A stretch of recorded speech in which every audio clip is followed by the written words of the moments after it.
Hi there, my name is Karen Balnier. I'm the Director of Instructional Technology and Online Learning here at the Community College of Rhode Island. It's a position that puts me in the Academic Affairs Department, and I'm delighted to be facilitating the Effective Practices in Online Teaching course.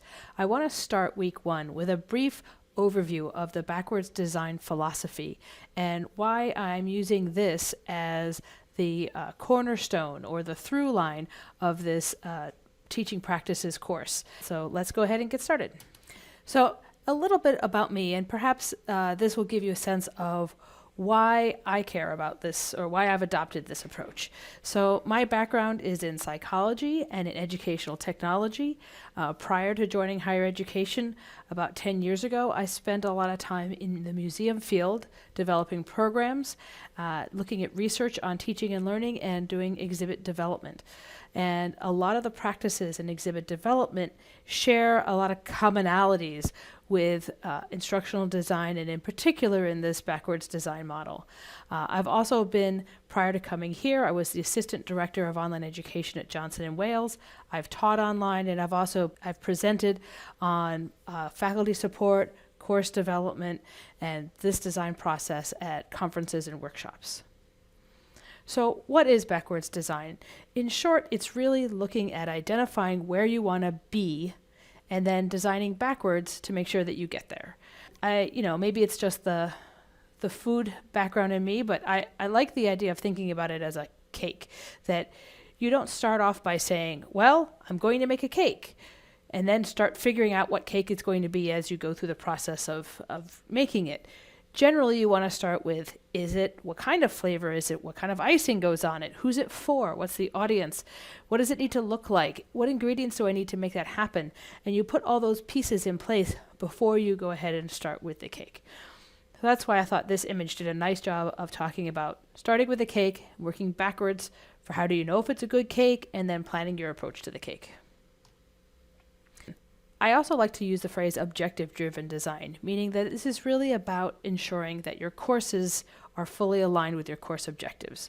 And this starts with figuring out what is your goal for your students, and then identifying how you know if the students have achieved that goal, and then figuring out what activities or methods of engagement do students need to do in order to be able to master what it is that they're going to show you. And then finally, what information do they need to know in order to do those activities, in order to prove that they've achieved your goal. And this concept, this idea of what's my goal, really resonated for me, and it relates to this concept that came up in the museum field called the big idea. This is a quote from a seminal museum exhibit design book that says the big idea provides an unambiguous focus for the exhibit team throughout the development process by clearly stating the scope and purpose of an exhibition. And this means that each element must also have a clearly defined objective that supports that big idea. And if you've ever been involved in creating something like a museum exhibit, it takes lots of people, and it takes a long time, and it's investment of a lot of money. And so the big idea concept really keeps everyone focused to avoid things like scope creep or going off in different directions, that when you finally come to put all the pieces together, they make sense. And ultimately, it also means that it makes sense to the visitor. So let me give you a couple of examples from my experience, and maybe this will help give you an idea of what we're talking about. This is an exhibit that was based out of the wastewater treatment plant, actually, in Los Angeles, and their vision was really to present the role of water in visitors' daily lives within the context of Los Angeles. And what makes this a nice vision is that it's specific in the sense that you know that it's water as it relates to people and as it relates to LA. So this is not going to be about water in Ohio. It's not going to be about pollution, air pollution. It's not going to be about water as it relates to animals. This is about specifically people, water, and this place. And then you can see from this mock-up of our exhibit, there's a lot of imagery around place. There's a lot of look at relationships or process, where water goes. And so all those pieces fulfill that vision. And then here's an example from another museum I worked with called the Gulf Islands and Davis Bayou National Park Center. And their exhibit looked very much at their place as it's viewed through the natural history, the geology, the art, and the culture. And again, you can see from this image that all of those pieces relate, are collected at one time. So rather than having the art in one corner and the natural history in another corner, this exhibit wanted to have all those lenses looking at the same thing. And so you can see they're all put together, they're co-located in this exhibit. So hopefully you can see how a big idea would be really useful for museum exhibit development. But why is it useful for you?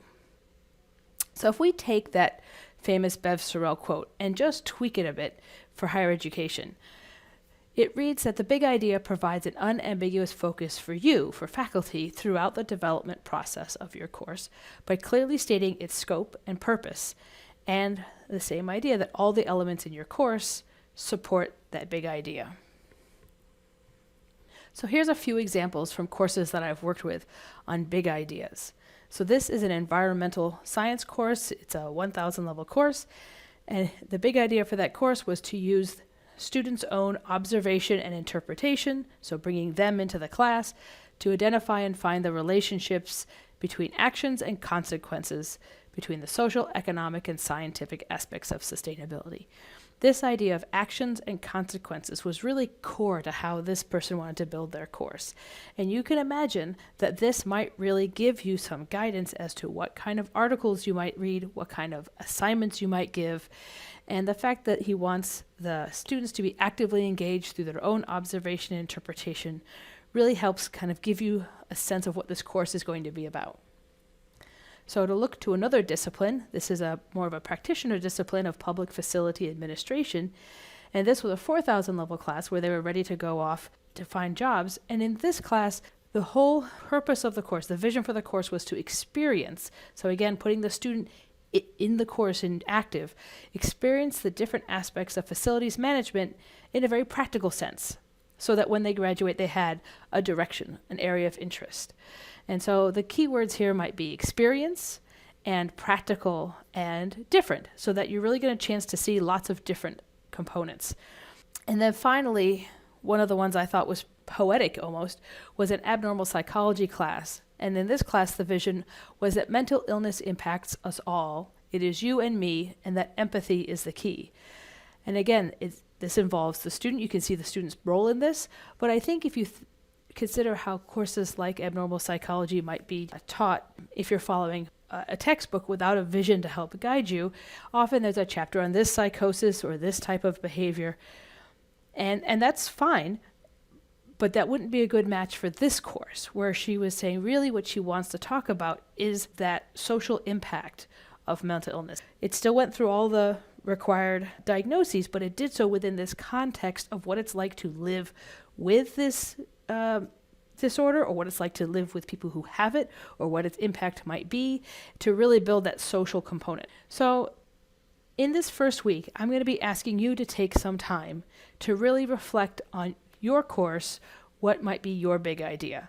And this might seem like either the world's easiest first assignment or an undue amount of time to spend on this. But I feel strongly from my experience that this process of taking time to really reflect, refine, consider that vision, it will give you a tool that will make the rest of this course and the rest of your teaching for that course go more smoothly. It will serve as an editing tool to consider which content makes sense, how you might want to deliver it, what kind of experiences you want your students to have around that content, and what kind of activities and assessments you want them to do that will show you that they've really achieved this big idea. Now this part's going to go very quickly because this is really touching on stuff that we're going to talk about in weeks 2, 3, and 4. But as there isn't really one of these presentations, I want to take just a couple of minutes on this. Now that you've spent time and you have your vision, now what are you going to do with it? So you want to think about, how do you know if your students have achieved this? This is really about knowing what evidence they can show you that they've achieved your goal. This ultimately may be something that is a typical assignment, and that it may be a test or it may be a paper. But before you get to that answer, I challenge you to really think about what's the behavior? What are they really doing in order to demonstrate this? Are they articulating something? Are they shaping something? Are they showing? What's the behavior that they're doing? And then based on that behavior, what kind of activity is reasonable within the context of a course? Particularly when you're thinking about your online course, if you start with this vision and this evidence, then worry about how you can do it online, I think you'll end up with a richer experience. And that's a large part of what I'm here for. If you think what you would love them to do is put on a play, I will gladly work with you to figure out if there's a way to make that happen, or something that is similar enough that it achieves your goal. So start with figuring out what the learning goals are and how you want them to show you that they've learned it, and then we'll figure out together how to make that happen in an online course. And then at the same time, what activities are the best way for students to reach that achievement? This is really looking at if your students can just read the textbook and then do your assessment piece, that's fine. But a lot of those objectives don't work that way. A lot of times students need something to help them grapple with the content, think about it, engage with it, apply it, all of that before they can demonstrate that they've achieved a goal. So what are those activities? This is going to be things like, this works best if people talk to each other. So that might be a discussion forum or a peer group. Maybe it's capturing or understanding this content makes most sense if they are connecting it to their own lives, or going out and doing research on it, or finding real life examples. But that's where this piece falls in. What do they need to do to basically practice, to engage with the information so that they can then be successful at achieving your goal? So let's go back to those 3 courses we started with, and I'll give you a couple of examples, and then I'm going to get out of your way and you can get on with the week. So if you remember that environmental science class where he said he wanted to use observation and interpretation and really look at actions and consequences, here are some of the activities that came up in that class. It was important that they used real data sets. Now, he gave them structure around that and framing, but he wanted it to be real data so they could really struggle with the messiness of real data. He also challenged them to bring in current articles and issues. So what are the social, economic, and scientific aspects related to topics? Finally, he also spent a lot of time asking them to study their own choices and how those related to the concepts. So hopefully you can see how those 3 activities really support students' achievement of this goal and made for a very rich learning environment. For the public facility administration course, where he was looking at helping them pick a career direction through practical experience, in this class he had every student go find a professional in this industry and interview them. Different students interviewed different people around different topics. So each week there was a topic. 3 or 4 students were assigned to do their interview that week on that topic, and then they would bring back that interview information to the rest of the class. So by the end of the class, say there were 20 people in the class, there were 20 different notes or perspectives of different professionals around the primary core topics of the course. He also asked them to go and do a site visit, and in the weeks where they did the interview, serve as that leader, take on some ownership of this topic. And then finally, in the abnormal psychology class, looking at mental illness infecting all of us, this course included videos of people who had disorders speaking about their lived experience. We created a media piece that simulated schizophrenia so that there was a little bit of empathy building around that. And there was a final assignment where they went out and interviewed service providers. So that might be first responders, it might be counselors, it might be clergy, about their perceptions and experiences with mental health. So they themselves might not have mental illness, or they might, but it was really about their experience with supporting folks that have that. In this course, we're going to be using this tool. So this week, we're working only on completing this course vision box in the bottom left-hand corner. You can also bring in your course objectives. If you're feeling adventurous and you want to do the evidence and assessment pieces, feel free. We're going to be getting to that next week. And then there's a second page to this where we're going to work through the details of the individual weeks of your course. And by the end, your course plan is roughed out, and you should have something that will help you move forward with building your course. Let me show you a quick example of what this looks like when I filled it out for this course. So you can see that in this course, I'm hoping that you can articulate a course vision, which is what we're talking about today, generate a comprehensive course plan and connect those course plan elements to your vision and your objectives, to look at creating grading tools and criteria that allow you to determine if those objectives and goal have been met. We're also going to raise awareness about the various guidelines and policies and regulations around online courses that might help you. And then we're going to look at establishing some practices and for you to determine some strategies that work for you that will make sure that your presence in the course is strong and that your learning environment is open and positive. Here is my course vision. This is what I hope we will all experience by the end. And in fact, as we go through the course, I'm hoping to get feedback from you on whether or not we achieve this. So what do you say? Are you ready to go?